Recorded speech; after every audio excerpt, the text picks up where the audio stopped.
ناظرین السلام علیکم، میں ہوں اعظم شرقی اور آپ دیکھ رہے ہیں صفا آن لائن کا خاص پروگرام راہ عمل۔ پیش خدمت ہے حضرت مولانا خالد سیف اللہ رحمانی، جنرل سیکریٹری آل انڈیا مسلم پرسنل لا بورڈ کی قیمتی تحریر خود کفیل امت بننے کی کوشش کریں کی دوسری قسط۔ مولانا تحریر فرماتے ہیں، سب سے اہم مسئلہ تعلیم کا ہے۔ اس وقت صورتحال یہ ہے کہ سرکاری ادارے کم ہوتے جا رہے ہیں، گورنمنٹ خود ان سے چھٹکارا حاصل کرنا چاہتی ہے۔ عملاً عوام کی زیادہ تر تعلیمی ضرورت پرائیویٹ اداروں کے ذریعے پوری ہو رہی ہے۔ عیسائی مشنریز کا اس سلسلے میں بڑا اہم رول رہا ہے۔ سنگھ پریوار کی ذیلی تنظیموں نے شاید بعد کو اس میں قدم رکھا، لیکن اب ان کے اداروں کی بھی بہتات ہے اور انہیں حکومت کی پشت پناہی بھی حاصل ہے۔ مسلمانوں میں بھی اللہ کا شکر ہے کہ بابری مسجد کی شہادت کے بعد سے اس کی طرف توجہ بڑھی ہے اور اب مسلمانوں کے پرائمری سطح سے لے کر اعلیٰ تعلیم تک کے بہت سے ادارے ملک کے مختلف علاقوں میں قائم ہوئے ہیں۔ اگرچہ جنوبی ہند کو اس سلسلے میں اولیت حاصل ہے، لیکن ملک کے دوسرے علاقوں میں بھی مسلم تعلیمی ادارے قائم کیے گئے ہیں، مگر اب بھی اس کی طرف بہت زیادہ توجہ کی ضرورت ہے۔ یہ بھی ضروری ہے کہ تعلیمی معیار کو اونچا اٹھایا جائے، طلباء کی ایسی کوچنگ کرائی جائے کہ وہ پیشہ ورانہ کورسوں میں گورنمنٹ سیٹ حاصل کر سکیں۔ تعلیمی ماہرین کا کوئی گروپ ملک کے مختلف علاقوں کا جائزہ لے، مسلمانوں کی آبادی اور ان کی معاشی حالت کو سامنے رکھتے ہوئے مشورہ دے کہ کن کن شہروں میں کس قسم کے تعلیمی اداروں کی سخت ضرورت ہے اور وہاں اس کی مقبولیت کے کیا امکانات ہیں۔ پھر جو لوگ صاحب ثروت ہیں اور وہ کاروبار میں پیسہ لگانا چاہتے ہیں، وہ ان علاقوں میں ماہرین کے مشورے اور علاقے کی ضروریات کے مطابق تعلیمی ادارے قائم کریں، اور اس میں خاص طور پر اس بات کا خیال رکھیں کہ جو غریب عوام ہیں ان کے بچوں کی فیس بھی رعایت برتنے کی کوشش کی جائے۔ تعلیمی اداروں میں چھٹی کلاس سے لے کر 12ویں کلاس یا ڈگری تک لڑکیوں کے لیے مستقل تعلیمی ادارے قائم کیے جائیں تاکہ بہتر اخلاقی ماحول میں بچیوں کی تعلیم ہو سکے۔ تعلیمی ادارے لڑکوں کے ہوں یا لڑکیوں کے، ان میں اس بات کی کوشش کی جائے کہ بیسک اسلامی تعلیم بھی مہیا ہو جائے۔ تعلیمی اوقات میں اس کے لیے وقت نکالا جائے یا تعلیمی اوقات کے بعد 1 گھنٹی اس کے لیے رکھی جائے، یا ہفتے کے دن نصف یوم یا اتوار کو صبح 10 تا 4 بجے ہفتہ وار کلاس رکھی جائے۔ ہو سکتا ہے کہ ہر جگہ لڑکیوں کے لیے مستقل اور علیحدہ تعلیم کا نظم قائم کرنا مشکل ہو، تو ایسا کیا جائے کہ 2 شفٹ میں تعلیم ہو، 1 شفٹ لڑکوں کے لیے اور 1 شفٹ لڑکیوں کے لیے۔ اگر عمارت میں کئی منزلیں ہوں تو لڑکوں اور لڑکیوں کے لیے الگ الگ منزلیں مخصوص کی جائیں اور راستے بھی الگ رکھے جائیں۔ اگر یہ بھی ممکن نہ ہو تو آخری درجہ یہ ہے کہ کلاس روم میں لڑکوں اور لڑکیوں کے درمیان پلائی ووڈ کی 6-7 فٹ اونچی عارضی دیوار کھڑی کی جائے۔ کلاس میں آنے کے لیے الگ الگ راستے رکھے جائیں اور بیت الخلاء وغیرہ کے حصے تو الگ رکھے ہی جاتے ہیں۔ اس طرح ہم بچیوں کے لیے تعلیم کا محفوظ نظام قائم کر سکتے ہیں اور لڑکیاں حجاب اور شریعت سے ہم آہنگ ڈریس کوڈ میں تعلیم حاصل کر سکتی ہیں۔ ہمارا مقصد تو اصل میں ملت کے بچوں اور بچیوں کی تعلیم ہو، لیکن برادران وطن بھی اپنے بچوں کو ہمارے اداروں میں داخل کرنا چاہیں تو ہم کو چاہیے کہ ان کا استقبال کریں۔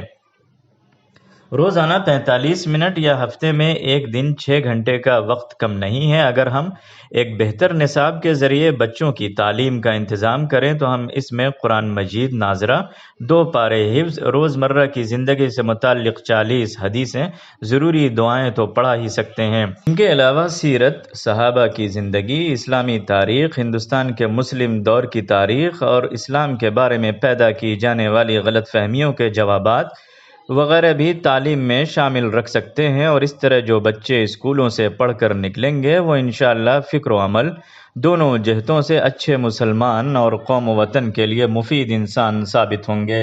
اللہ کا شکر ہے کہ علماء کی کوششوں سے ملک کے چپے چپے میں دینی مدارس قائم ہیں، ان کے پاس عمارتیں بھی ہیں، طلباء و طالبات کی ضروریات کے لیے ضروری وسائل بھی مہیا ہیں، اور ابتدا سے لے کر انتہا تک اسلامی علوم کی اعلیٰ تعلیم دی جاتی ہے۔ انہی کے ذریعے امت کی تمام دینی ضرورتیں پوری ہوتی ہیں، لیکن ادھر محسوس کیا جا رہا ہے کہ علماء اور عوام کے درمیان ایک فاصلہ پیدا ہوتا جا رہا ہے۔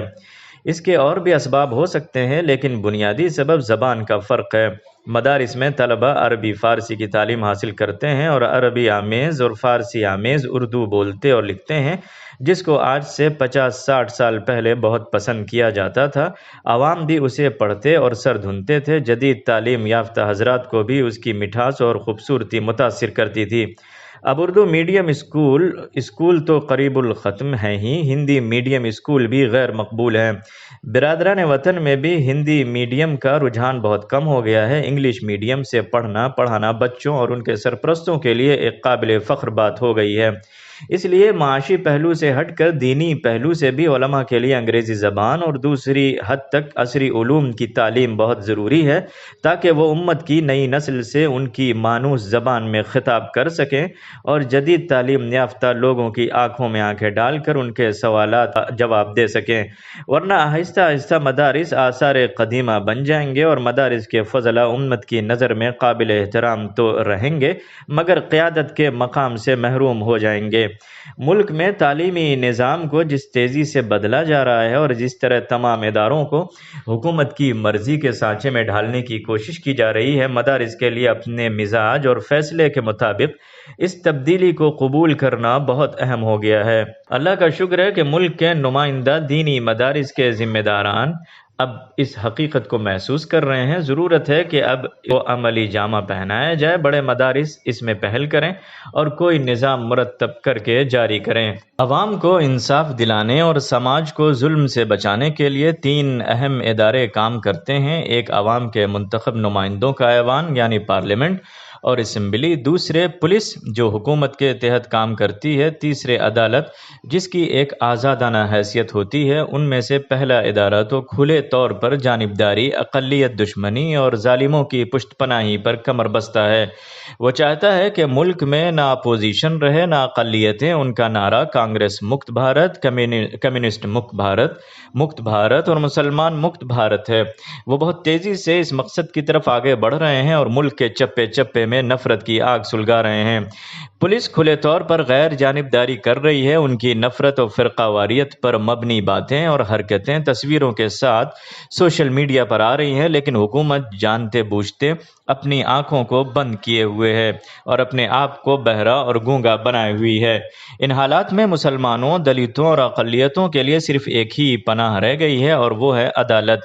اگرچہ عدالت کے بعض فیصلوں نے بھی مسلمانوں کو مایوس کیا ہے، جس کی سب سے بڑی مثال بابری مسجد سے متعلق فیصلہ ہے، جس میں عدالت نے مسلم فریق کے پیش کیے ہوئے تمام نکات کو تسلیم کیا، مگر اس کے باوجود فیصلہ ہمارے خلاف کیا گیا۔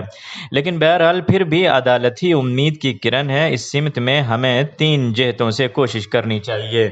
اول یہ کہ ملت کے ذہین بچوں کو قانون کے شعبے میں داخل کرایا جائے اور کرمنل لا کے ساتھ ساتھ سول لا کو بھی خصوصی اہتمام کے ساتھ پڑھایا جائے۔ دوسرے، مسلمانوں میں قانونی بیداری پیدا کی جائے اور انہیں بتایا جائے کہ ظلم و زیادتی کے واقعات پر کس طرح پولیس سے رجوع کیا جائے، کیسے FIR درج کرائی جائے اور سمجھا جائے کہ پولیس نے صحیح طور پر کیس بک کیا ہے یا نہیں۔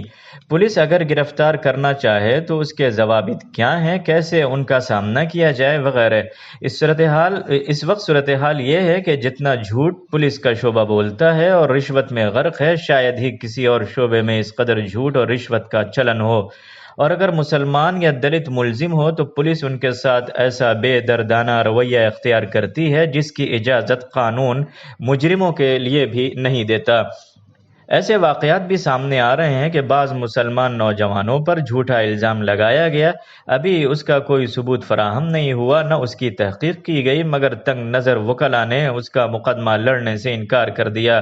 ان حالات میں یہ بات بے حد ضروری ہے کہ مسلمان قانونی کارروائی کے سلسلے میں خود مکتفی ہوں، ان کے پاس باصلاحیت وکلاء موجود ہوں جو ان کے مقدمات لڑے۔ دوسرے، ججز کے انتخاب کے سلسلے میں جو امتحانات ہوتے ہیں، مسلمان وکلاء ان میں شرکت کے لیے تیاری کریں، ان کے لیے کوچنگ رکھی جائے، ان کی حوصلہ افزائی کی جائے کہ وہ اس عہدے کے لیے ہونے والے مقابلے میں شریک ہوں تاکہ عدالتوں میں مسلمان ججز بھی آ سکیں۔ اس وقت صورتحال یہ ہے کہ سپریم کورٹ اور ہائی کورٹوں میں مسلمان ججوں کی مقدار بہت ہی کم رہ گئی ہے۔ اس میں تعصب کا بھی دخل ہے اور اپنی غفلت اور بے توجہی کا بھی اس پر بہت توجہ دینے کی ضرورت ہے۔ بہت سے غریب اور کم پڑھے لکھے مسلمان وہ ہیں جن پر فرقہ پرستوں کی طرف سے زیادتی ہوتی ہے، ظلم ہوتا ہے، ان کے خلاف غلط مقدمات درج کیے جاتے ہیں اور وہ ظلم کی چکی میں پستے رہتے ہیں۔ ان کو یہ نہیں معلوم ہوتا کہ انہیں کس جرم میں حوالات میں یا جیل میں بند کر دیا گیا ہے، اور ان کے پاس اتنے پیسے بھی نہیں ہوتے کہ وہ کسی مناسب وکیل کو اپنی طرف سے کھڑا کر سکیں۔ اس لیے بغیر کسی مضبوط ثبوت کے سال ہر سال وہ قید کی زندگی گزارتے ہیں، ان کے بال بچے قسم پرسی کی حالت میں رہتے ہیں۔ اس کا حل یہ ہے کہ ملک کے بڑے شہروں میں ملی تنظیمیں مشترکہ طور پر لیگل سیل قائم کریں اور ایسے مظلوم مسلمانوں کو قانونی مدد اور قانونی مشورہ فراہم کریں۔ اس وقت اس سلسلے میں جمعیت علماء ہند کی کوششیں قابل تحسین ہیں۔ سینکڑوں بے قصور نوجوانوں کو انہوں نے جیل کی کوٹریوں سے آزاد کرایا ہے اور بہت سے فرقہ پرست مقررین کی زبان کو لگام دینے کی کوشش کی ہے۔ ان کی کوشش کی قدردانی ہونی چاہیے، لیکن ایک تنظیم کی کوشش اتنے بڑے ملک میں کافی نہیں ہو سکتی۔ اگر تمام تنظیمیں اس میں اپنا حصہ ادا کریں تبھی مسئلہ حل ہو سکے گا، اور یہ بھی ضروری ہے کہ مدد صرف اپنی تنظیم کے لوگوں تک محدود نہ ہو بلکہ تنظیمی اور مسلکی وابستگی سے اوپر اٹھ کر پوری ملت اسلامیہ کے لیے ہو۔ اسی کے ساتھ صفا آن لائن سے اعظم شرقی کو دیجیے اجازت۔ اللہ حافظ۔